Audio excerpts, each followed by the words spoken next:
Hey everybody, it's Book of Catherine, and we're here for Insider Movies, October Season 3, and it is week number 2. So we're going to do 4 movies this week because we have a lot of movies to get through, and I'm kind of excited. I think we're going to finish up the list of all the movies this season in Season 3 that I don't think we can think of any other movies. I think we're going to do all the movies we can possibly think of. I might have said that last season, but I really think this season we might actually do it. We'll see. We'll see. For all the categories, for like all the categories across like any family, movie, horror, scary, whatever category. I think we're actually going to do it this season. So anyway, let's go ahead and get going into week 2. So we're going to, this is actually going to kind of be a short week just because of the nature of the movies. So I'm not going to go in order. Well, I guess I can go in order. I'd like to do a little bit out of order since we started with family last time. I'd like to start with Children of the Corn. So this is a Stephen King novel. He wrote a lot of scary novels, so he's like king of, no pun intended, but king of the genre, right? So politics aside, like I've learned a lot about politics, and I don't even know if I'm learning, like, as we are uncovering things in the political side of things, as we're learning like who actually is polluting the earth. Like we've been learning like all who's dumping in the earth. We're learning like, you know, the millions of tons of garbage that are being dumped in the ocean and why like the earth's getting more polluted. As we're learning the names of the companies who's doing that, a lot of the people who have been funding anti-pollution, they thought they're funding anti-pollution. That's what they're doing. They're learning that that's what they were actually backing. You know, they're learning that what they thought they were funding and donating to was actually doing the opposite. And so, you know, we don't actually know. Their politics may have been one way, but they thought they were doing the opposite. So it's like, you don't really know. So I'm glad that I've been kind of doing like separate the art from the politics, because they actually might not have known. Does that make sense? Like it's only the very, very small percentage at the top that actually knows. There's a lot of deception going on. Like, who's like, hey, let's go pollute the earth. You want to sign up for this? Sign up to pollute the earth, you know, go ahead and donate millions of dollars to pollute the earth. Like, who does that? Like, no one does that. Like, you know, that's what I mean. Like 99% of the world wants, you know, they're not like, yay, let's go pollute the earth. Like, that's not like what they want. And, but there, you know, there is greed, you know, but they're like greed with something. They'll take the greed, but usually the greed comes at a price, and the price is only so high, if that makes sense. Like they say, like, we can make you wealthy, and then they sell you a package that says they'll make you wealthy, but that package isn't as advertised. Does that make sense? They don't say, and by the way you'll make this money, you know, in the sustainable development package, like when they sold it to developers and mayors, they didn't say, and by the way, you'll be polluting you're making it so that there's no drinking water in China if you sign up for this. That's not what they told. You know, at least that's not what they told most of the people in Hollywood, for sure. Like, they're like, what do you mean? So anyway, so that's what I mean. Politics aside, like Stephen King may have politics that like the majority of the country is kind of going against right now, but that doesn't mean that you don't know what's in his actual head. You can't actually go by that, if that makes sense. So, that might not have actually been his intention, if that makes sense. So always enjoy the actual literature. If you enjoy the actual literature, and his literature was actually, you know, scary and really went big and really went wide, and huge, like, literature novels. And he actually did quite a few scary movies,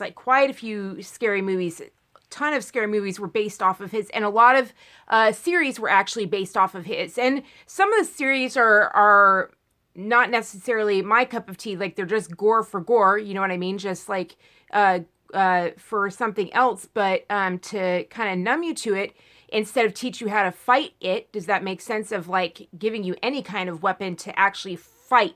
Like, I like things that show you, like, I don't mind gore if you show me how to fight it. And that's what's a lot of these great movies, I'm realizing that's the difference, is that they give you the dark, but then they show you how to fight it as well. And I kind of like that. I like being able to be like, oh, the dark, and then, oh, how to fight it. And I like that. I like being able to see that instead of just constant dark and like there's nothing you can do about it.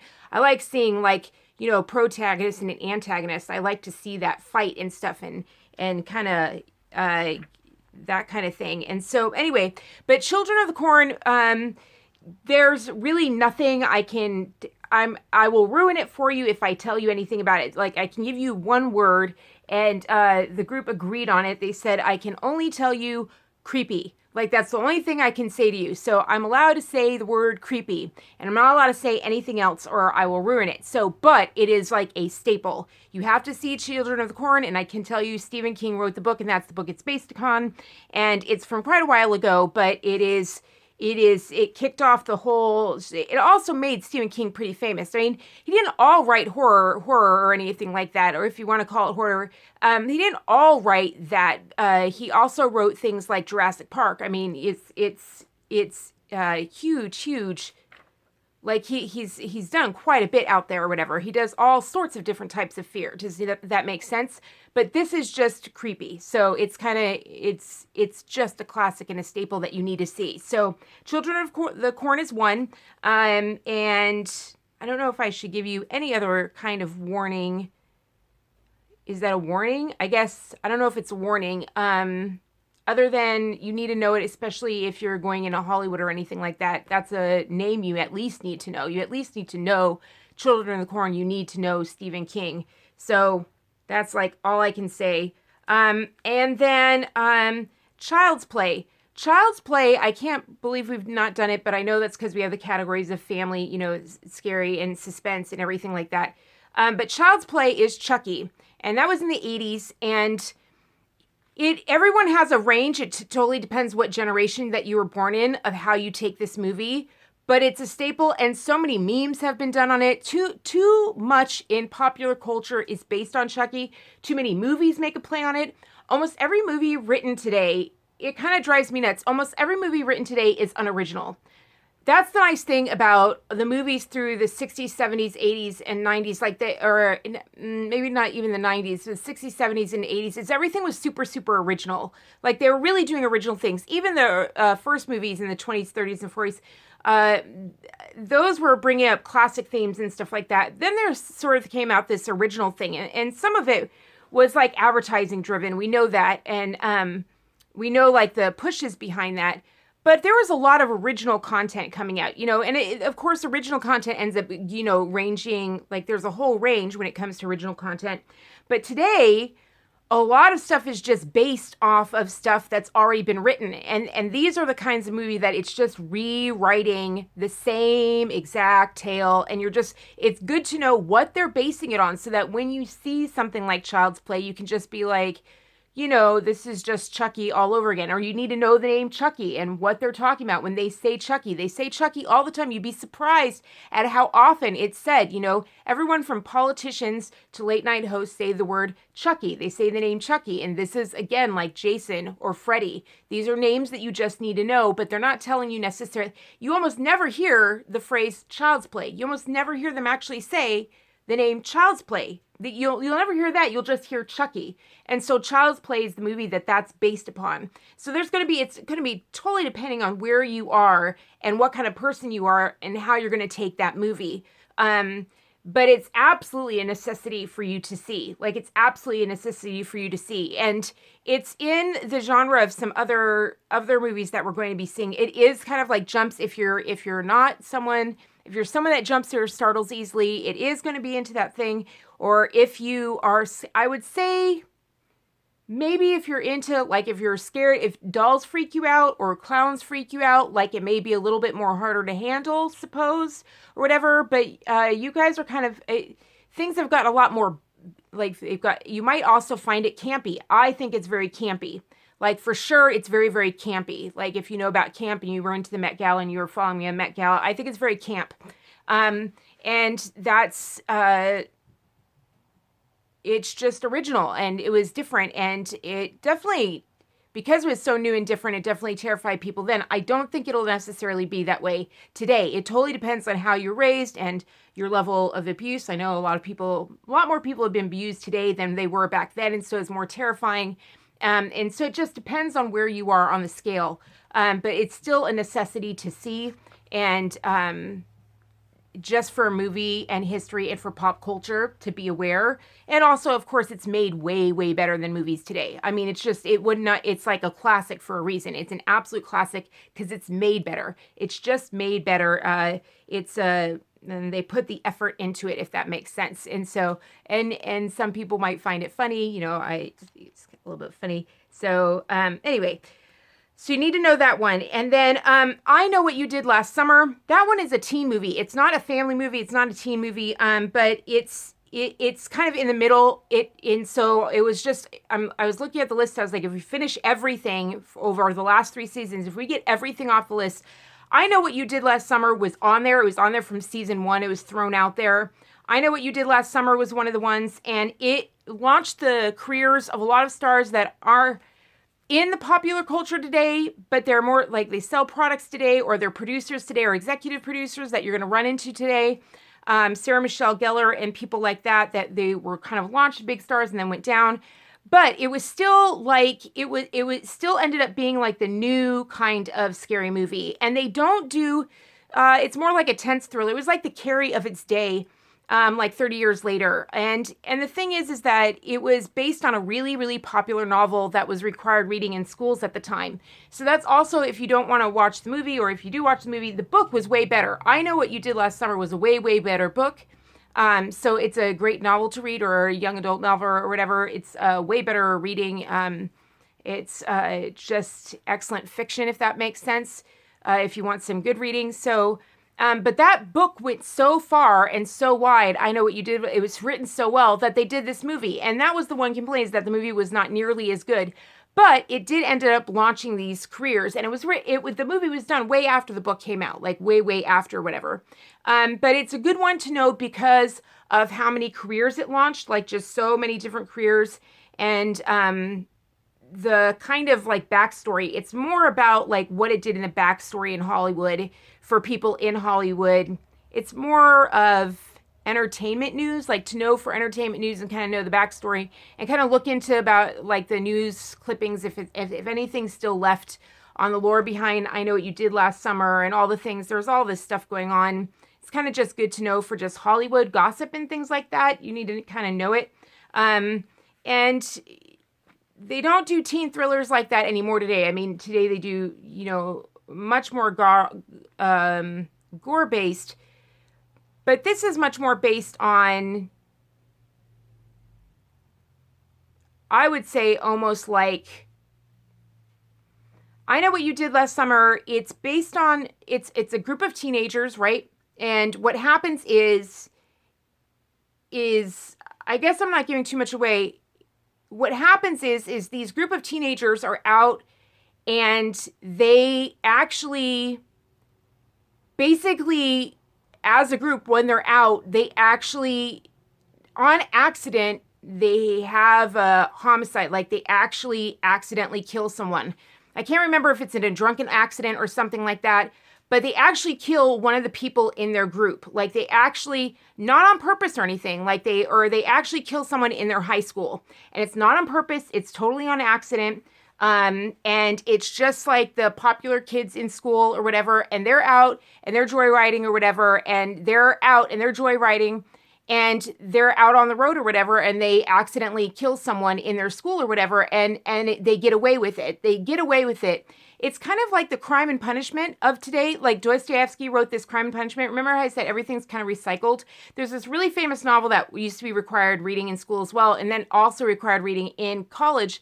Dostoevsky is this really famous Russian writer, and Dostoevsky wrote this famous novel called Crime and Punishment, and it's about a man who committed murder, and then the guilt that he goes underneath it, like what he goes through about the crime, and then he's not caught, and then the punishment that comes from committing the crime, of like having the conscience of like what the conscience actually does to you after you commit a crime. And, you know, gang members talk about it. I used to work with gangs. I actually did a lot of work with gangs just because, you know, and I did it before I worked with inner city, but I just because of where I lived, you know, in California and different things like that, I ended up doing a lot of work with street gangs and stuff like that. They all talk about it. Like they admit it. They talk about the things that haunt you after you kill, you know, for first kill, second kill, what happens to you and the weight that's on your soul. And I mean, it's interesting to me that that's talked about more in the gang world, in the criminal world.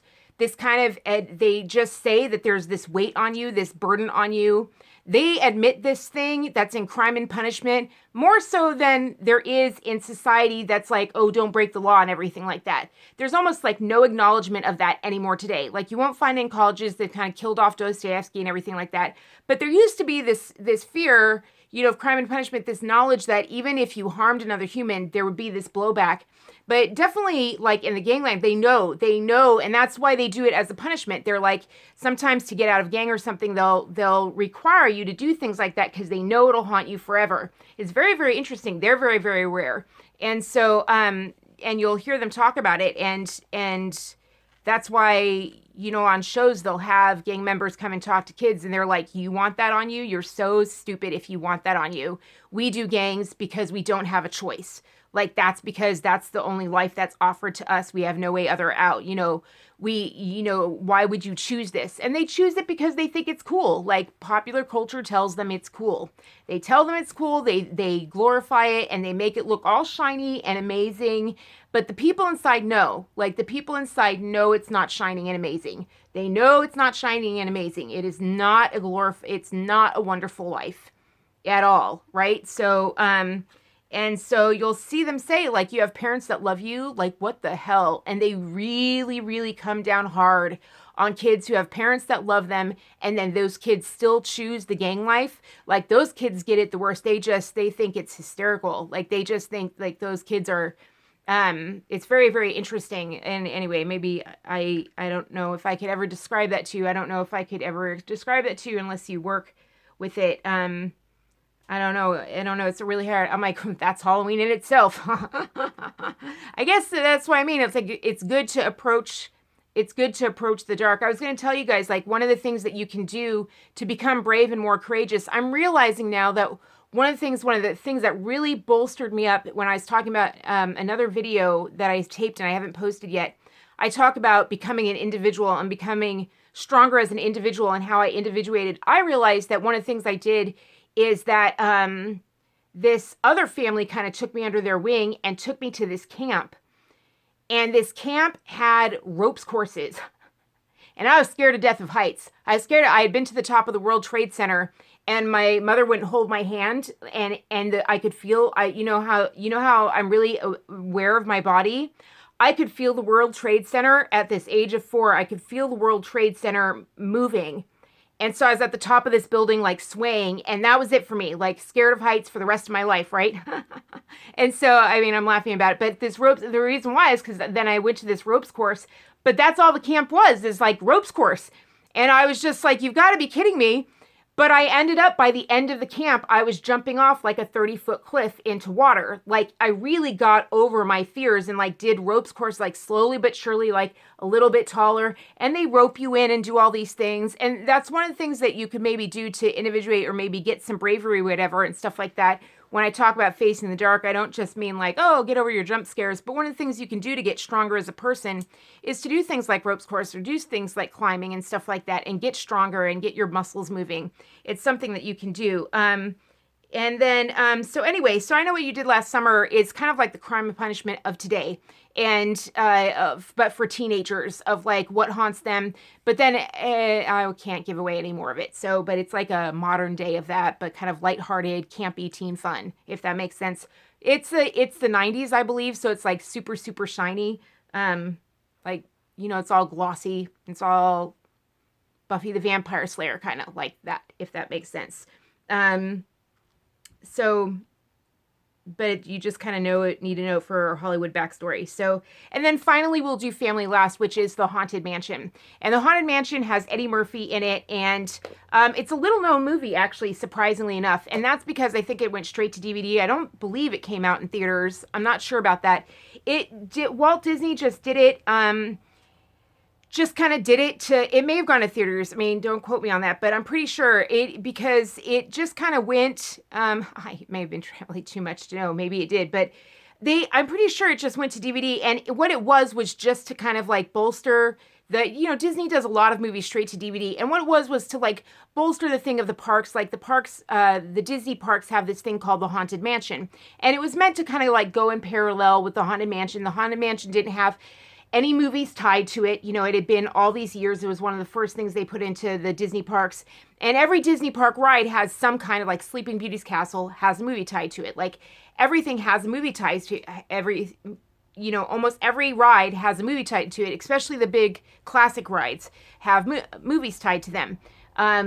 And Haunted Mansion didn't. Haunted Mansion has some of the longest lines ever. It will always have long lines, the Haunted Mansion, and that's because it's done so well. It has so much detailing, which is why The Clock in Its Walls did so well. A House with a Clock in Its Walls did so well because they paid attention to all the set design, and it had so much detailing. And Haunted Mansion, I believe, had just as much detail. Like, the actual original park had just as much detailing, if not more. Like, they put in that much detailing into designing that ride in every little place. Every time you turn, there's some kind of detailing there. And they don't do that. Disney doesn't design like, if you see, like, the Little Mermaid, it has, like, nothing in it. I mean, it's just like, there's nothing in the ride. It's just, like, gets you through, like, something to get on and take up your time and just kind of rushes you through. There's nothing in the ride. It's simply air conditioning on wheels, right? That's not the way Disney did it. Disney did it. He wanted something. He knew it had to be something that would take adults' minds. He said that it was supposed to take up adults' minds and children's minds. He wanted it to be something that would wrap up both kids and adults, right? So Haunted Mansion, though, is something that goes parallel. It's not exactly the Haunted Mansion, but it was just supposed to be something that would go along with the movie. But it's something for kids. It's made, I think it's G or PG. It's just supposed to be something that goes along with that ride. But if you're looking for something, because I would not recommend Children of the Corn. When I say family movies, I'm saying these are for kids, and the other movies are not for kids. Like, I Know What You Did Last Summer for teens, and then, the whatever. These are all older movies, right? So those parental guidance systems are way better, and they're based upon, the brains are still growing and what they can handle. So, like, a jump in, like, Bambi, when there's, like, a gunshot in Bambi, for a brain this size, they can handle that. Like, that for you would be like, Tales of the Crypt, like a pop-up. For you, that's how much of a startle it is with a full-size adult brain.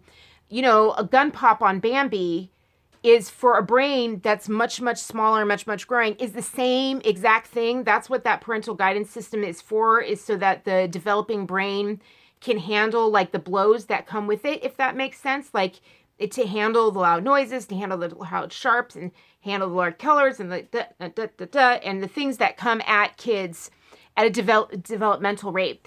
We know it's messed up now, like, for sure. We know that, advertising has come into the rating system, and it's a lot harder now, and especially with things like Netflix. But that's a whole other issue, right? So, anyway, so those are the movies of the week. Those are the movies for Insider Movies. And I'm sorry I didn't get this up as early, but my health has been really, really crap. And then I had a big spurt yesterday. Like, I had a big, super, super, like, big energy spurt yesterday, but I think it's because I was recovering from IMAB, and my body was like, I need to stretch, like, I've got to recover from IMAB, and my stomach muscles were just like lurch, and it did all these exercises through those dance videos, and then I was like, wham, and I've just been down forever, and, like, this is the first, we had a huge, huge fire, and I've had to put on extra logs in order to get up, like, rise from the dead and actually do Insider Movies for you guys. So, but the earlier in the week, I have just not been moving, so I don't know what happened. I filmed about it. I'm going to be posting about that. I don't know what's wrong with me. There's something else going on with my system, and so I'm going to post about that as well, to just be honest about the other side of things, because it's great to see me stretching and anything, but there's just this other side afterwards, and I was saying after I'm a bee, I was like, I'm a bee. I look so strong, and then afterwards, what happened, I'm more aware now of what's happening with my body. I can, like, I'm saying, like, this pain, I'm like, oh, this is like arthritic pain. Oh, I'm like, it's in every single joint. Oh my gosh. And it freezes you down. And I'm like, well, I wish I'd remember this pain more, like, before I go do that stuff, before I go do da-da-da, so that I don't work it so hard. So I tried to be softer yesterday when I did the movements. Like, you'll see as the videos get, when I start releasing them, you'll see that when I start moving again to stretch my stomach muscles, I don't go up on the stretch machine and do big things. Like, I stay and I do, like, hand dances and things that will not, like, things that allowed me to tape today. Like if I gone up on that stretch machine, I wouldn't have been able to tape today. So I'm trying to learn lessons, you know, about how far I can push it. Because if I don't push it, I won't move ever again. So yeah, it's a whole learning curve, and that has nothing to do with movies. I apologize. But it is Book of Catherine. You're just going to get it all. There's no way. I was looking at my channel the other day as I was trying to organize it, and I was like, what don't I talk about? And I was like, right, Book of Catherine. That's what I was worried about. I was going to start the channel. I was like, they want you to be like one note. They want you to cover one thing. And I was like, yeah, that's so advertising. That's not people, is it? We have ideas about so many different things. You know, when I was talking to the neighbor, we talked about a whole lot of things. Like, people are not one note. It is truly all these channels, when they're on one subject, that is truly advertising. We really think about a lot of different things, and it's hard when you have a YouTube channel to try and show your channel and be like, oh, well, let me try and categorize my life. Let me try and categorize who I am as an individual. Let me try and categorize that for you. That's very, very difficult. So, but I try the best that I can. So anyway, enjoy those Halloween movies, and then so all 4 of them. And I hope you have a wonderful weekend. And I'm hoping to get more videos up this weekend because I'm backlogged on them again. So I'm like, once again, I have a ton of them. But yeah, I should be getting more up, and they'll probably come in a flood. So that's right. So subscribe for sure, wherever the subscription thing is. Subscribe for sure, because when they come, they're going to come in like a flood. They're just going to come sporadically, and I won't be able to post them every single day like on my Twitter. You won't be able to see them like that. They'll just come in a flood. So definitely subscribe. That's the best way you can make sure you stay up on the videos. And then wherever, I guess it'll be here, there will be videos attached here if I'm able to actually get to it. That takes a lot with my hands. It takes a lot with my mobility to actually attach videos here. That's why you don't always see videos here.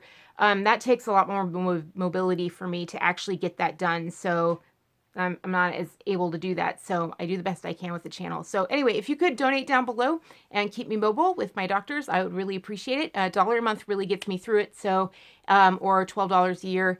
And I'll see you around the way. If you want to donate more, of course, I love it. So we make an amazing team. I love you guys so much. Mwah!